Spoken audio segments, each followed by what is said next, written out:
poursuit ces market movers, non pas avec une valeur, mais avec un produit. Vous teniez également à nous parler de DAX Futur, peut-être pour nous rappeler pour nos téléspectateurs, spectateurs internautes, ce qu'est ce produit précisément.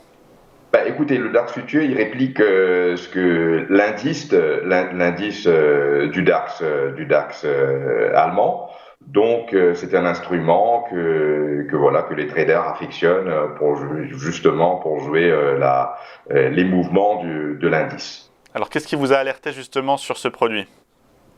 Écoutez, nous avons vu effectivement un marché à la hausse ces derniers jours, grâce à notamment l'industrie évoluant dans la tech et ainsi que les semi-conducteurs en Europe.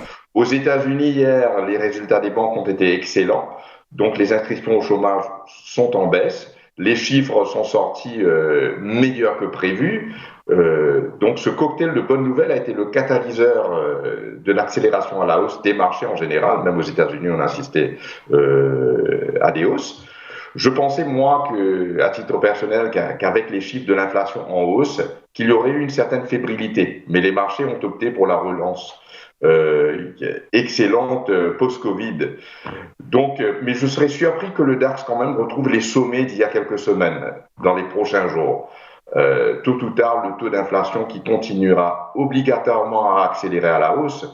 D'ailleurs, nous voyons avec les prix de l'énergie, du pétrole, du gaz, qui n'arrêtent pas de monter. Donc, je pense que cette inflation impactera les marchés, ce qui forcera les banques centrales à ajuster leur politique monétaire jusqu'ici très accommodante. Donc voilà, aux États-Unis, il y aura probablement une révision de la politique monétaire en novembre. Donc, mais voilà, je pense qu'il y aura un arrêt temporaire. On est sur des niveaux, je pense, on ne va pas casser les plus hauts. Et donc allez-y, je vous en prie. Oui, les mouvements de cette semaine nous ont toutefois démontré que les marchés sont de plus en plus techniques, donc c'est indéniable. Ils peuvent bouger dans un sens comme dans l'autre, sans contrepartie. Graphiquement, les futurs allemands ont atteint le niveau des 14 800 points il y a plus d'une semaine. Et par ailleurs, je crois qu'il y a 2 semaines de cela, je vous avais dit que moi, c'était mon seuil d'alerte. Si on cassait ce niveau, on allait se retrouver plus bas et ce serait de mauvais augure pour le DAX. Mais depuis, le DAX a retrouvé le range au cours duquel il évoluait pendant le mois de mai.